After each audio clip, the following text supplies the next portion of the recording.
All right.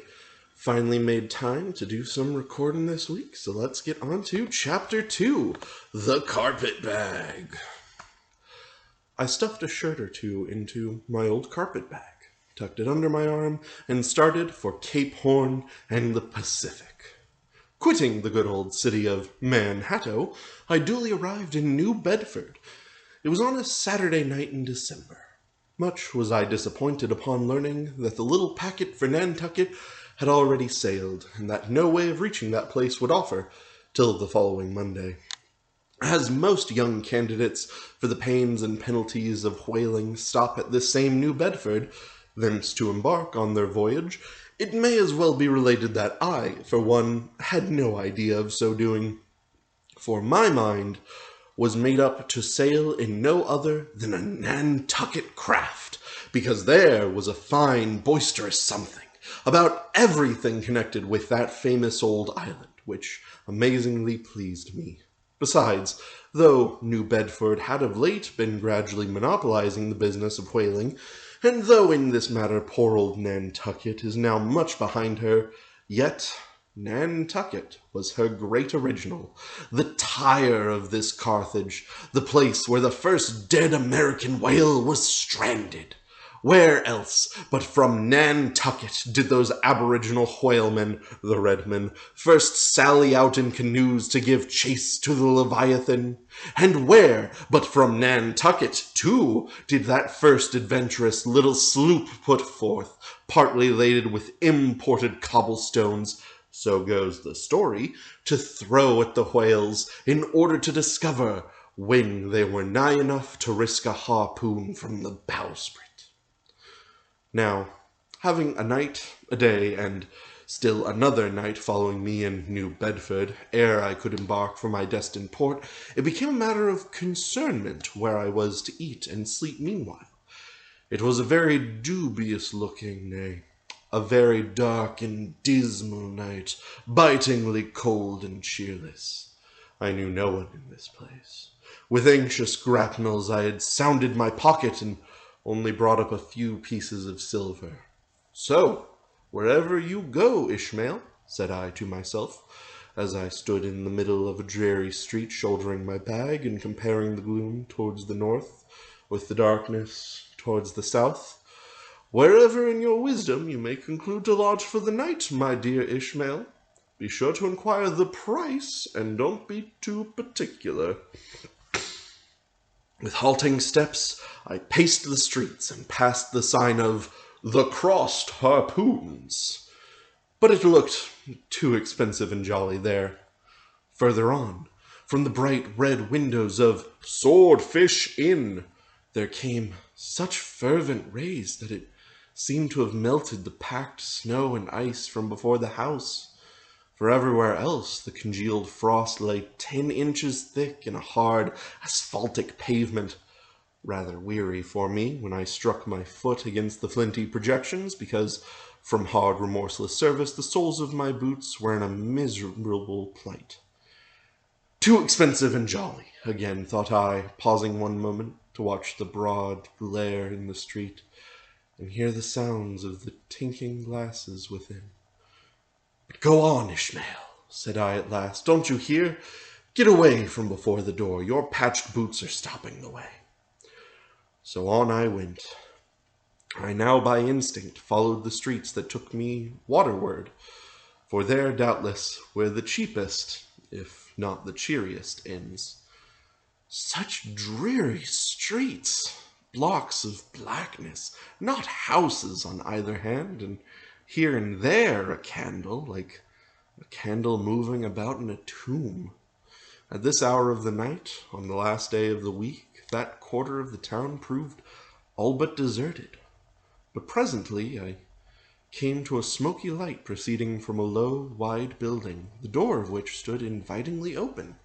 It had a careless look, as if it were meant for the uses of the public, so, entering, the first thing I did was to stumble over an ash-box in the porch.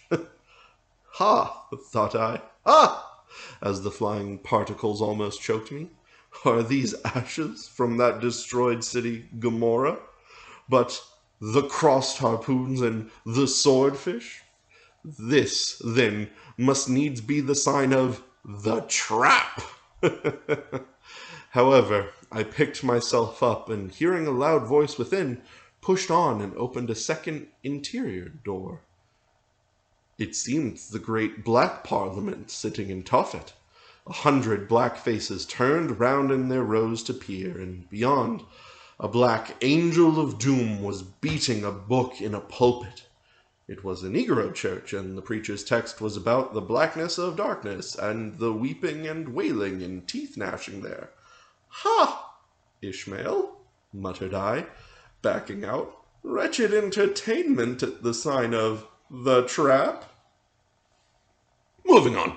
I came at last to a dim sort of light not far from the docks, and heard a forlorn creaking in the air, and looking up, saw a swinging sign over the door with white painting upon it, faintly representing a tall straight jet of misty spray, and these words underneath: "The Spouter Inn, Peter Coffin." Coffin? Spouter? Rather ominous in that particular connection, thought I, but it is a common name in Nantucket, they say, and I suppose this Peter here is an immigrant from there. As the light looked so dim, and the place, for the time, looked quiet enough, and the dilapidated little wooden house itself looked as if it might have been carted here from the ruins of some burnt district, and the swinging sign had a poverty-stricken sort of creak to it, I thought that here was the very spot for cheap lodgings, and the best of pea coffee. It was a queer sort of place, a gable-ended old house, one side palsied as it were, and leaning over sadly. It stood on a sharp, bleak corner, where the tempestuous wind, Euroclydon, kept up a worse howling than ever it did about poor Paul's tossed craft. Euroclydon, nevertheless, is a mighty pleasant zephyr to any one indoors, with his feet on the hob, quietly toasting for bed. In judging of that tempestuous wind called Euroclydon, says an old writer, of whose work I possess the only copy extant, it maketh a marvellous difference whether thou lookest out at it from a glass window, where the frost is all on the outside, or whether thou observest from that sashless window, where the frost is on both sides, and of which the white death is the only glazier.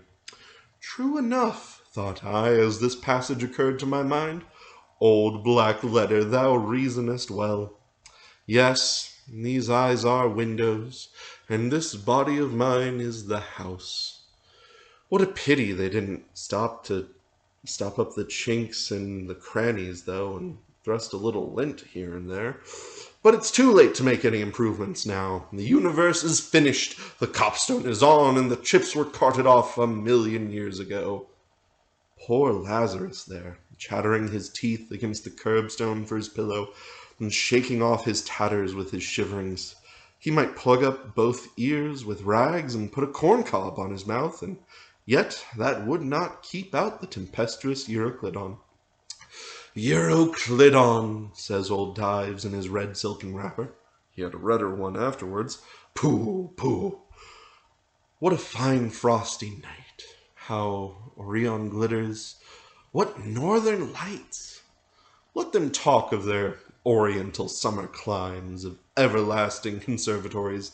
Give me the privilege of making my own summer with my own coals. But what thinks Lazarus? Can he warm his blue hands by holding them to the grand northern lights? Would not Lazarus rather be in Sumatra than here? Would he not far rather lay him down lengthwise along the line of the equator? Yea, ye gods, go down to the fiery pit itself in order to keep out this frost? Now, that Lazarus should lie stranded there on the curbstone before the door of Dives, this is more wonderful than that an iceberg should be moored to one of the Moluccas. Yet Dives himself, he too lives like a czar in an ice palace made of frozen sighs, and being a president of a temperance society, he only drinks the tepid tears of orphans. But no more of this blubbering now. We are going a-whaling, and there's plenty of that yet to come. Let us scrape the ice from our frosted feet and see what sort of place this spouter may be.